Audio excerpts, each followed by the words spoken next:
everyone. I figured instead of seeing my Casper-looking face this morning, you could take a look at the drive that I take every morning on my way to work. Pardon the bumpy ride and pardon my windshield. Seems to be a swarm of mosquitoes this time of year for some reason, but it is a little chilly outside. I always wondered, probably because I was into comic books and X-Men cards and stuff like that as a kid, I always kind of wondered recently, like, why it is that they named the company Marvel, and Jesus says specifically to marvel not. And I was listening to the woman that worked for Google, who now works for Facebook, who developed, or helped develop, and was the spokesperson for a pill that you turn on and then swallow, and she said it becomes your superpower. And why would she say that it becomes your superpower? Why did she go with that? Because most human beings feel helpless. We feel like we're in a fallen state because we are in a fallen state. You know there's something more to you than what you are, but you're stuck in this flesh suit that constantly wants you to do things that you really, in your spirit and soul, if you're even remotely trying to live, a decent life, even if you're not a Christian, just a moral life according to your own morality, which is never good. But people that don't want to go out and murder people, they don't want to go out and cheat on their spouses per se, they just want to be left alone, do their own thing, but they still are missing something. And any atheist or agnostic that's converted to Christianity or believes in Jesus Christ now, they can tell you what that feels like. I don't personally know what it feels like because I have always believed in Jesus Christ. I've always believed there was a hell. I just thought that once you're saved, you're always saved, and that if you just ask for forgiveness as you sin, then you're fine. But that's not true. We're supposed to be living holy and righteous lives. And recently I was listening to The Shepherd of Hermas, and it speaks of all the people, and specifically the Shepherd of Hermas, the third one, which I had never heard before until recently. But Robert Farrell has a audio version of that, and it's pretty amazing what Jesus says, and the tower that is built with perfect stones that the Lord has to mold and shape into this building of this church that is his church, not the one made by human hands. And the only way to really be a part of that building without him crafting it is to try to be righteous. But we all fall short of the glory of God, but there are people that try very, very hard to live that lifestyle. And according to the levels of how you try to live is what these, I guess you could call, they call them staves, it's really like a hiking stick almost, but it's like a shepherd's staff. And everybody brings those before the Lord, sort of, and they have, some of them have fruit, some of them only have leaves, some of them have different characteristics. I think one specifically that I was referring to, I will refer to later in this conversation, is that the moths or something have eaten them away, and they've gotten moldy over time. And these are the people that fell away. But it says that there are remedies for some of these people. But there are also people that there is no remedy for because they knew the truth, they knew it full well, and they blatantly turned away from it. And that gave me the feeling of blaspheming the Holy Spirit, what it was speaking about on those people. And I listened to this yesterday while I was rotating my tires, and it was hot and I was sweating, but sometimes when I'm listening to these things, I'm not even in this world. I'm not even here. I'm in this story, and I am there with these people and with God, listening to the decrees that are being made by the angels and God. And so, and I'm sorry for the little creaking in the background, my ladders are banging together, but I was driving down the road the other day, and before I heard this portion of the Shepherd of Hermas 3 that speaks of the moth that has corrupted these staves, because we're all on a journey, really, and you need kind of a hiking stick or a walking stick or a staff to go on a long journey. And that's why they say it's like you're walking with Christ. We're in a race to the finish. And so when I was in Christian school in my junior year, Calvary Christian School in Derry, New Hampshire, which is no longer there because it dissolved because of sexual immorality committed by the vice principal against a 15-year-old, and some other things that happened besides that. But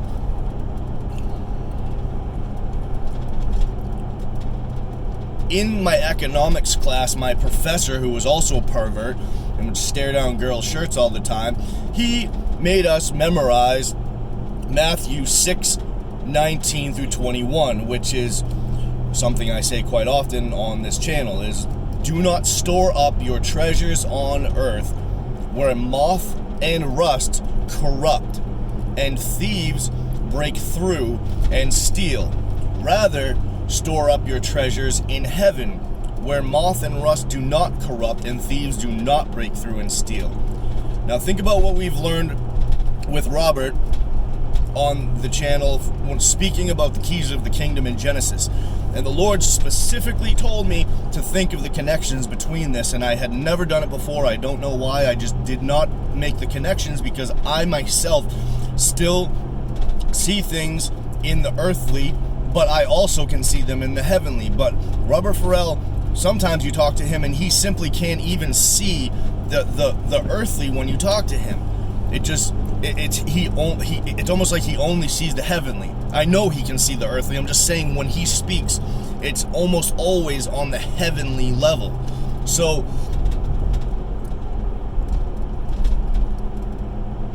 think about that for a moment.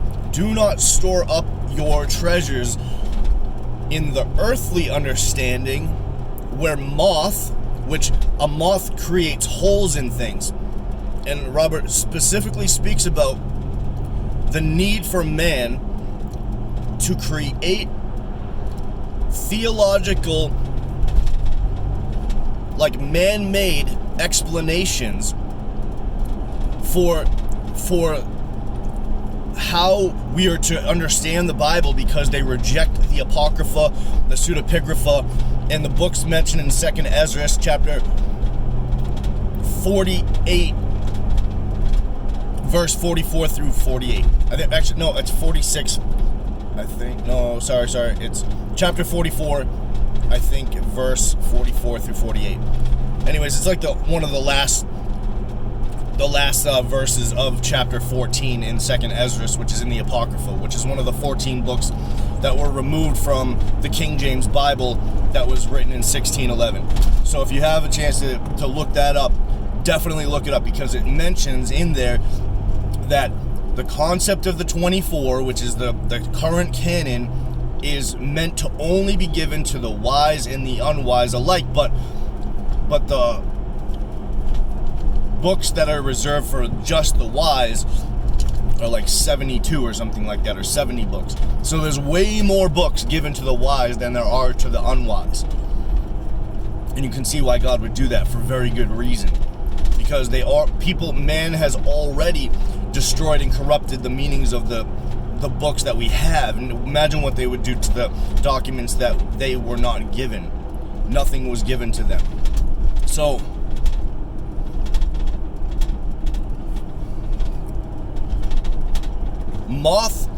moth-eaten things, they have holes in them, and man has to create theological seminaries and things like that to make up the difference between what the truth is and what they say the truth is. Then you think about rust. How does rust happen? Rust happens over a long period of time. If you let metal just sit, it will get rusty. But what does not get rusty? gold that is refined in the fire, which is what the Apocrypha is. Right? Gold that is tried in the fire. So then think about what it says about the thieves. What does it say that would happen? It says that the scribes and the lawyers, the canon lawyers, they have hidden the keys of the kingdom. So it says it was hidden, and Apocrypha means that. So they have taken the keys of the kingdom and they've hidden them so that they can't enter into the kingdom, and neither can you. So that's an interesting thought. Jesus said, these two swords, which is the canon, will suffice. So you can be saved from the canon, but you really are lacking in, if you bring your staff to the Lord someday and you only have leaves on it, but you have no fruit because you did not produce other people that could teach the keys of the kingdom. That's not, you yourself were saved, but what did you bring to the Lord? Did you bring anyone else with you? Did you work the field and pick the fruit? Did you honestly contend for the faith that was once delivered unto the saints? Like it says in Jude? All these people that knew this at first were murdered, and they were utterly destroyed in their physicality. But what did they leave for us? They left the books that were dug up this century, which is represented as Jesus rising from the dead on the third day, because it says in Peter that a day is as 1,000 years to the Lord. So to God, it's only been 2.5 days. What did Jesus say to Adam and Eve? I will come and save you in 5.5 days. But he meant 5,500 years, and he did come. So then the other part of that verse is, store up your treasures in heaven, where moth and rust do not corrupt and thieves do not break through and steal. How? Why? They could not do it because they were buried under the ground. So moths can't get to it if it's buried under the ground. The rust can't get to it because why? Because it was tried in the fires of the fiery trials of this age.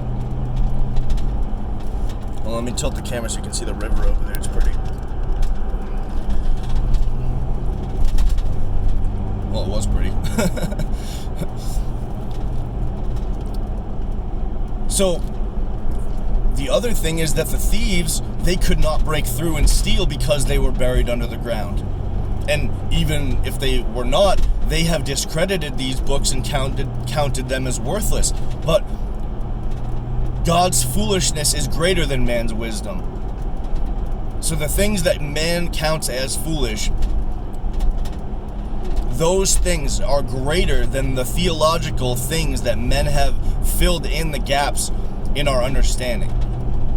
And God taught me this in about 30 milliseconds, just programmed it in my mind that I was thinking of it incorrectly. And that one verse is one of the only verses that I always remembered, because I thought, which is also true in an earthly sense, that you should be giving up your treasures on earth. And that is true. In a physical sense, we should only, and it speaks of this in the Shepherd of Hermas as well, is that we as Christians should not be building houses here and mansions here and living beyond our means and preparing all these beautiful places to lounge around and hang out and blah, blah, blah. We literally are working to provide for ourselves, and all the excess that we are allowed to obtain is to be given to people that are suffering. The widows and the orphans that really are widows and orphans that don't have anything and they need your help. That is our job. And who else is going to do it? Who else is going to do it out of the righteousness that God has given to our spirits and our hearts? Because we are evil in ourselves, but Jesus gives us that righteousness to want to be that way, to give to the needy and the hungry and these people that need our help. But other people, they give with a heart that is not righteous. They just do it to show themselves to be worthy in front of other people. But we're not meant to be that way. And when you truly have conversations with people that need help and stuff like that, they can tell when you're being sincere and when you're just doing it to be, the perfect Catholic. They know the difference. And how much more is your testimony to them when it's a sincere gift? They know that, and they want to be, changed as well if they're not a Christian, if they're not following Jesus Christ. And it's a good way to talk to people about it, because otherwise maybe they wouldn't care, wouldn't want to know. Because maybe they hate God because they think they're in that position because of God, and that is not the truth. The ruler of this world is the devil. It says it clearly in the Ascension of Isaiah that when Jesus transformed himself into the different angels that were in heaven, so that he disguised himself at the behest of God the Father, told him, my son, go down through the different levels, but don't let anyone know who you are. And the only way to do that is to transform yourself into their likeness so that they don't know you. But when you come up again, then they will see you in your glory. And they'll be like, how did we not know that he came down to our realm? So they know and they love and they worship Jesus of Nazareth, the Christ. They're afraid of him. And people in this world, they think that when you see people like Catholic priests and stuff doing like rebuking demons and casting demons out, what did Jesus say to those people? Didn't I prophesy in your name? Didn't I cast out demons in your name? He's like, be gone from me. I never knew you. So these people can do that stuff, but think about the power of God through a person that actually is righteous. Think about the power of stopping the rain for 3 years, like Elijah, because you were righteous and you lived a righteous lifestyle. Has anybody even thought about the power that we have in the name of Jesus Christ? The power of Yahuwah? Has anybody thought about that we have power to conquer armies with 50 guys, one guy against thousands? And some of us are thinking about the giant things that are upon us, the giants in front of us. Who was the only ones that really wasn't afraid? Like Joshua and Caleb. That's it. Everybody else is like, I don't want to go there and fight the giants. And Caleb's like, we are well able to do this. And yes, they have changed history, and yes, they have changed the King James Bible to be different than the original Targums, and yes, they have lied about the fact that Cain is Satan's son. And Jesus said in the Gospel of Thomas that if you understand, how could you understand the end if you don't understand the beginning? Because in the beginning is how you will understand the end. It is linked. And he says so many times, I am the Alpha and the Omega. It's important to know that because God doesn't live in time like we do. In fact, he knows what you've already done. He knows your ending. He knows when you're going to die. He knows the hairs on your head. He knows you have to pay your electric in 5 days. He knows you have to pay your rent in 10 days. He knows everything about you. He knows all of your worries. And what did he say to Enoch? And what did he say to all the people that he came to? Go and prepare your household and forget about your earthly troubles, because you're coming up to see me. And how fast, in a twinkling of an eye, how fast is that? That all of a sudden you don't have to worry about that stuff anymore. So why do you worry about it now?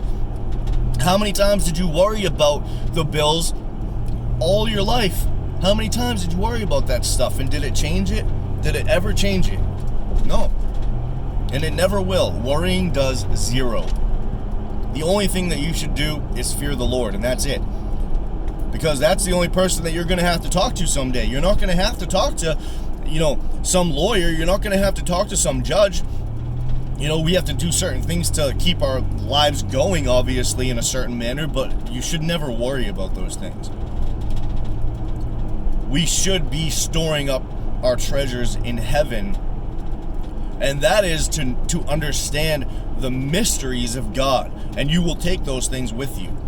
That's what it says, is that the babies that are aborted are taken to a place where they are cared for and taught by the angel Tartaruk or something like that, and they will learn the things they would have learned in a life of 100 years on the earth. So we are here to learn things that are eternal and will stay with us forever. So I hope that helped you guys. If you want, leave a comment.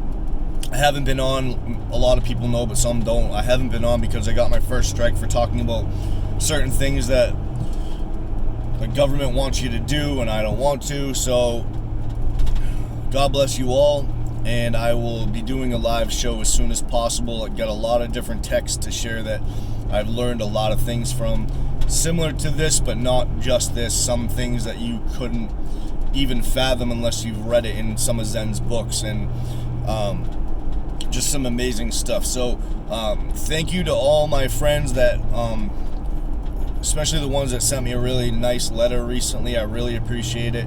God bless you, and I will talk to you soon. Take care.